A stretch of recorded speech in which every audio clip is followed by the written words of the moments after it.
I say something that's profound, something that resonates. And it is that frames are to pictures what our clothes are to our body. As a matter of fact, they bring out the beauty or they preserve our memories. And life is full of memories. Some are good, some are not so good. You can't frame every picture. Reason is, there are some pictures that define your destination, but there are some that must be confined to the valley and the history of the dustbin. But what do you do with those beautiful pictures? What do you do with the ones that you have framed? Because they are golden frames, they are wooden frames, but either of these can become broken frames. When a frame breaks, the picture that is framed is now at risk. Well, I wasn't always a bright child. I was ultra playful. In fact, I recall on one occasion, I played so hard in school that I got home without my shorts. I didn't even realize it, which is the irony, until I got to the door and my mom opened the door and said, "Where are your shorts?" And I realized I was in my underpants. She took me back to school the next day and caned me in front of my peers. But I was still not deterred. She realized that the picture of my future was looking grim, and she took it upon herself. So the living room was filled with charts. I recall a particular incident. It had to do with my English text. She asked me, "What is written on the cover of this text?" I said, well, she gave me a leeway. It is Keyword Reader Level 1. I said, "Thank you, Mom. Keyword Reader Level 1. The next day, she asked me, "What is written here?" I had played away the information. She caned me. The third day, she asked me, "What is written here?" I had forgotten again. She caned me this time mercilessly. Since I knew this was going to be a pattern, everywhere I went, whether I was playing football or I was eating, I muttered under my breath, "Keyword Reader Level 1, Keyword Reader Level 1. Because that's the first question she was going to ask me at the dining table when we're about to start learning. If I was to write an autobiography, I would entitle that book, Keyword Reader Level 1. I hived off to study law in the University of Benin, graduated with a second upper, went to the law school, qualified as a lawyer, but I discovered that litigation had several limitations to human relations. As a matter of fact, litigation was described as biscuit. You hold one side and I hold the other, and when it breaks, even the one who thought he had a lion's share might end up with crumbs. So I sought for alternative dispute resolution, and I took an expensive course in mediation. When the result came out, they say I had failed. My mother had reframed my mind, but this time, another picture for my future had been broken. I didn't know what to do. I challenged it. Now I was already a lawyer. I said I was going to sue the institute. They were gracious enough to curb my exuberance. They allowed me to take the course again at no cost. And this time I passed, armed with my certificate, beautifully framed. And it read, "Internationally Accredited Mediator." I was excited. And then I joined the industry, only to meet with cold shoulders. Either because they felt I was not skilled enough, or because they thought I was too young to mediate disputes. So on the one side was litigation I didn't want. On the other side was mediation where no one wanted me. On the one side was a picture with now an old frame. The other was a picture with a broken frame. I was in this state of crisis when IRMP was born. I was having my bath one day, and then I heard these words, under the shower. Identification, resolution, management, prevention. I jumped out of the bathroom. I still remember it like yesterday. I was dripping with water and I wrote those words down, because the faintest pen is better than the best memory. Soon after I wrote them down, I began to chew the cord on those 4 words, so to speak. And then I found out that IRMP was a cocktail of processes functionally to enable people build effective relationships. Identification, because if you identify a problem at the root, it will show in the fruit. And hived off to resolution, knowing that if you identify a problem correctly, you will be able to resolve it effectively and efficiently. We hived on to mediation, to management rather. In managing a situation, you realize that not all differences can be resolved, but you can manage them to achieve the same result. You can manage different people. You can manage the bully, manage the easy one, manage the difficult one. Because there are 3 kinds of people: simple people, difficult people, and very difficult people. Simple people bandy to everyone's opinion. They don't want to hurt anyone, but they end up hurting everyone. Difficult people, you must convince them. They believe that the force of argument should prevail over the argument of force. But you know the very difficult ones, they are the ones that tell you that they like blue. And when you show them a blue color, they look at you and say, not this kind of blue, I mean sky blue. And after this, you show them sky blue, they say, I don't mean sky blue when the sun is up, like when it's about to rain. They are pretty much unpredictable. But what do? Having understood that different kinds of people behave in different ways, if you understand them, then the P comes in. You can prevent grinding their gears. So IRMP is both a prophylactic and a reactive solution. Prophylactic in the sense that when you understand IRMP, you avoid the problems that will arise in your relationships. But also, if the problems have already arisen, you have issues with your boss, you have issues working with people, you have employees who turn in bad results, the first thing you want to ask yourself is, haven't identified, can I resolve this? If I can't resolve it, can I manage it?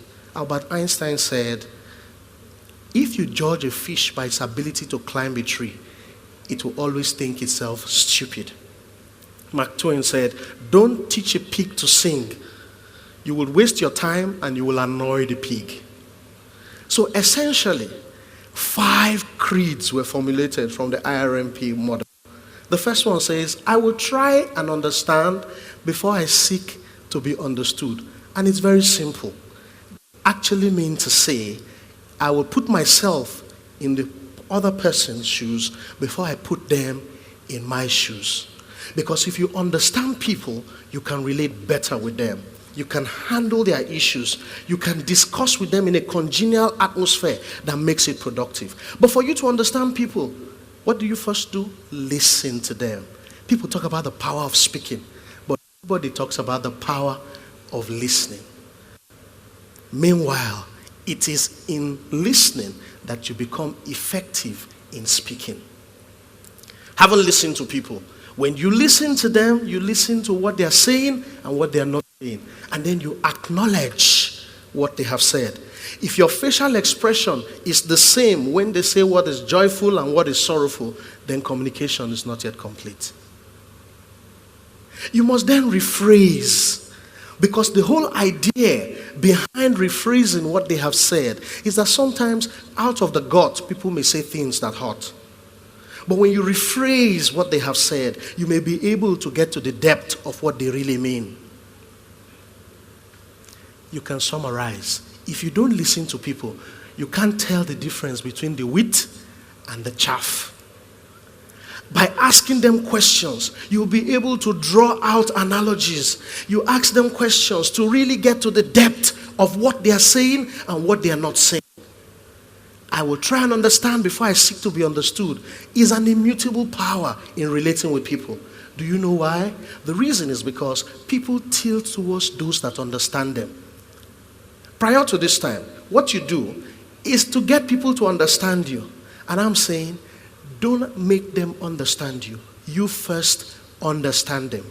Because people naturally tilt unintentionally towards those that understand them. And the moment they tilt towards you, then you can make them to understand you. The second principle is very simple. It says, I will communicate and not retaliate. The world has been brought to its knees today because everyone is retaliating. But wherever you see retaliation, it is because communication has broken down.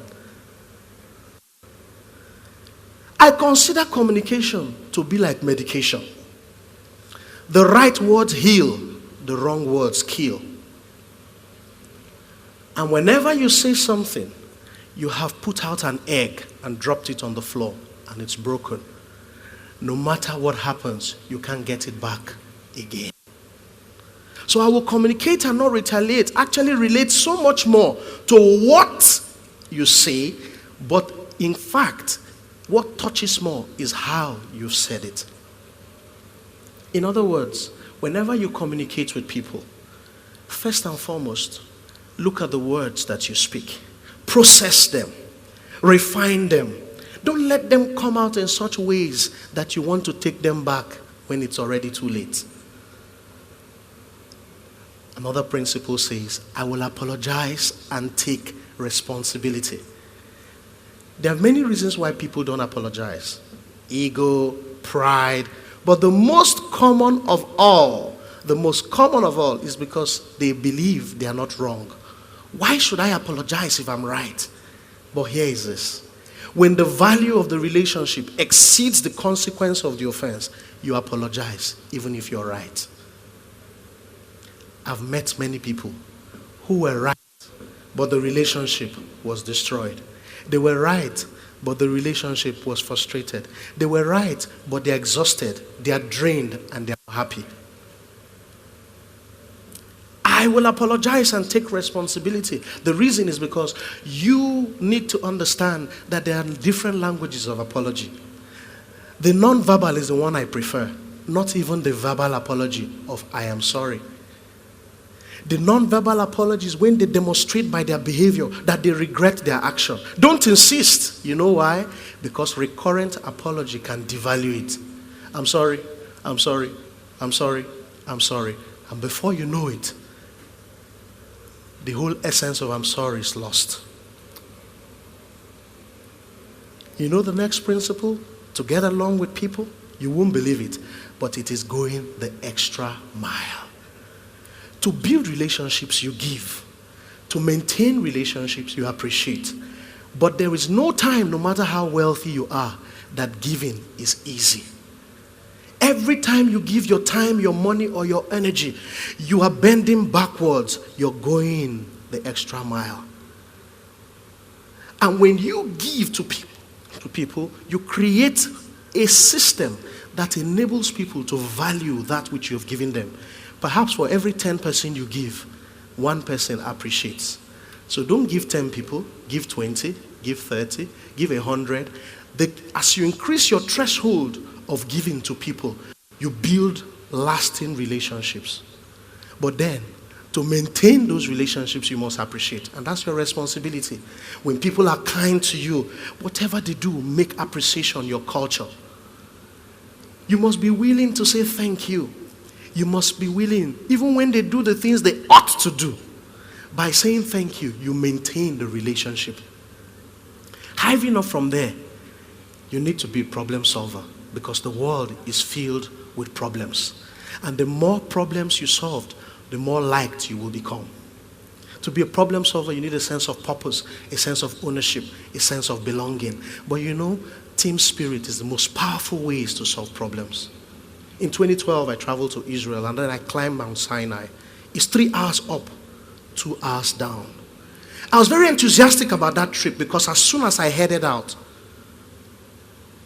we left the whole crowd behind us. But guess what?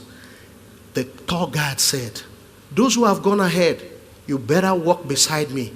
The reason is, if for any reason you get missing in these mountains, it will take 3 days to find you. if we find you. Louis Armstrong said, I see trees of green and red roses too. I see them bloom for me and you. And to myself, what a wonderful world. If the picture is old, reframe. If the picture is broken, reframe.